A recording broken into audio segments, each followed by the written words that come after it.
Oh, I'm so over this. I just don't want to study anymore. I don't think that I'm improving at all. What am I doing wrong? Oh, I feel like I'm stuck. If these thoughts are popping up in your head, hey guys, welcome back to our channel. I'm Jeihan. If you're new here, then we are very glad that you've decided to join us. First of all, there are many reasons that make you feel that you are stuck. However, what I've experienced and I learned through my experience and things that I hear from people and especially my students, that it happens when they are very strict with themselves. They are too demanding of themselves. They know the level they are trying to achieve and they really try hard to reach it. Therefore, they take fail too seriously. They judge themselves and punish themselves. Afterwards, causing demotivation. Like, how could I forget this word? This is so stupid, or what's wrong with me? When will I be able to speak like a normal person? And the list goes on. Sounds familiar, doesn't it? They want to know and they want to be perfect, which is impossible. There is nothing called perfect. Let yourself loose and enjoy the journey with all the bumps all the way. Believe me, as long as you are doing at least one thing, you are moving forward. Maybe not as fast as you want to, but you're not stuck. My students sometimes say that they don't see any progress or that they are stuck, but I see their progress. And I'm going to break down my explanation into two sections. So what we do when we feel stuck. When you feel stuck, this means that things are not working anymore. They did at the beginning, but not right now.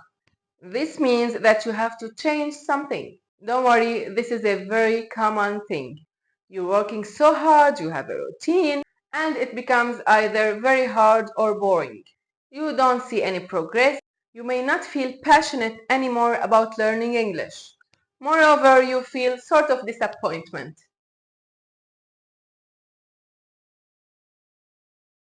The first thing that I would like to offer you is to take a break. Yes, that's number one. And the first thing that you have to do is to give your brain a break and time just to relax, recover, and sort all that information out.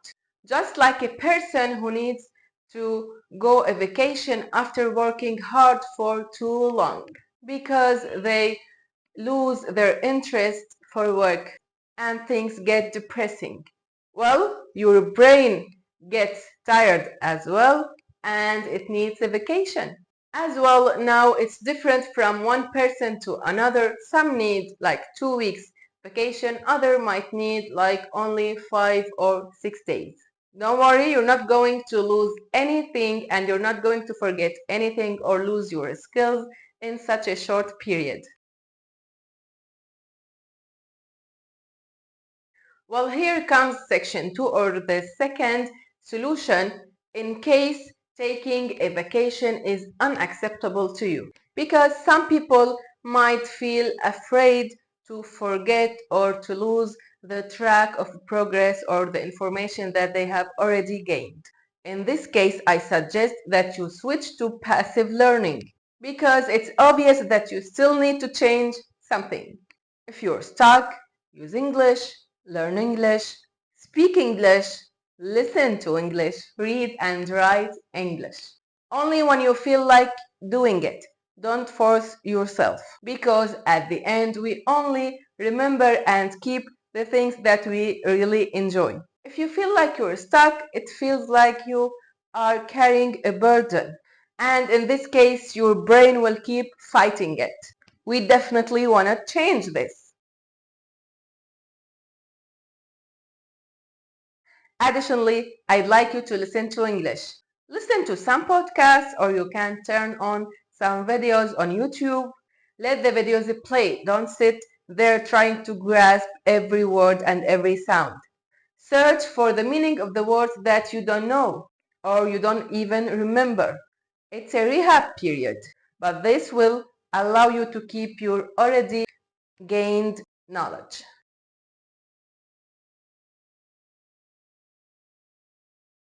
If you're struggling with the speaking, I want to ask you, have you tried some speaking clubs? Do you have a conversation buddy? Maybe you occasionally speak with someone, or you speak English whenever you get a chance. If you haven't tried any of these, try them. If you have tried it all and you feel like you are still stuck, and you still feel like it's hard for you to put your thoughts into words, then into sentences, and you end up forgetting almost everything, then I have a couple more suggestions for you.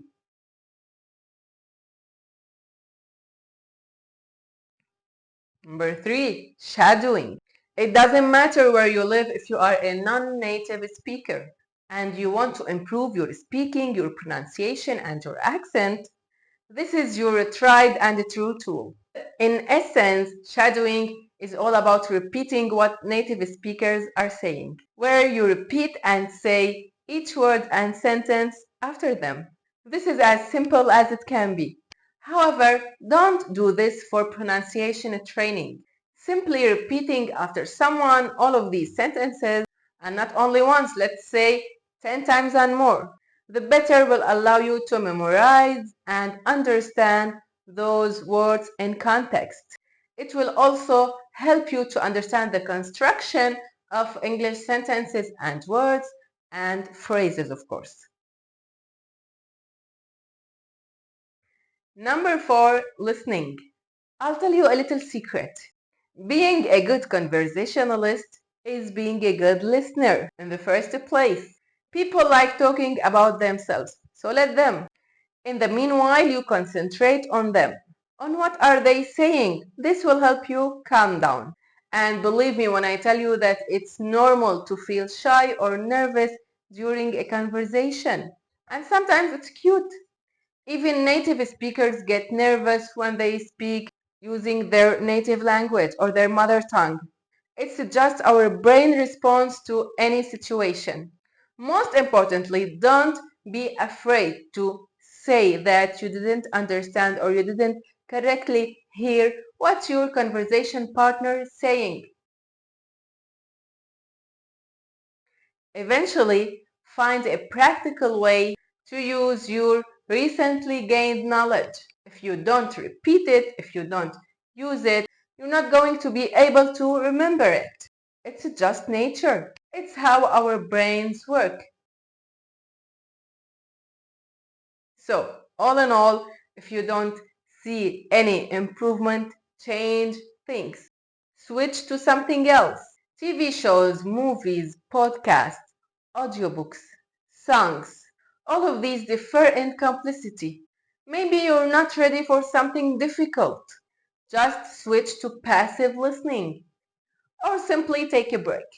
Try to stick to one accent until you feel that you understand it. Because as you know, there are many accents and this might cause a problem. Subtitles are good for sure, but don't forget to switch them off once in a while for a change. Also, if you don't look up words that you don't know, you won't magically learn them. If you feel like you're always making mistakes and nothing is changing, I understand that it's frustrating. Just let it go. Everyone makes mistakes, even native speakers. Constantly thinking about mistakes gets in the way of your communication and prevents you from speaking. It's totally natural and normal. It doesn't mean that you don't know grammar or that there is something wrong with you or with your pronunciation. What can help you to break through this is trying to correct your own mistakes. Notice the mistake and correct it yourself right away in a conversation, and don't be shy. It doesn't matter what someone else might think of you. You're doing this for you and not to please anyone else. Because every time you're correcting yourself, your brain is kind of taking a note of it. This helps you to memorize, and over time, you will feel that you're making less mistakes. I hope this video was useful. That's it all for this week's video. And as usual, I hope it was useful for you. Don't forget, for those who haven't subscribed yet, subscribe hit the bell, like the video, share it with your friends. Until I see you in the next week. Bye bye.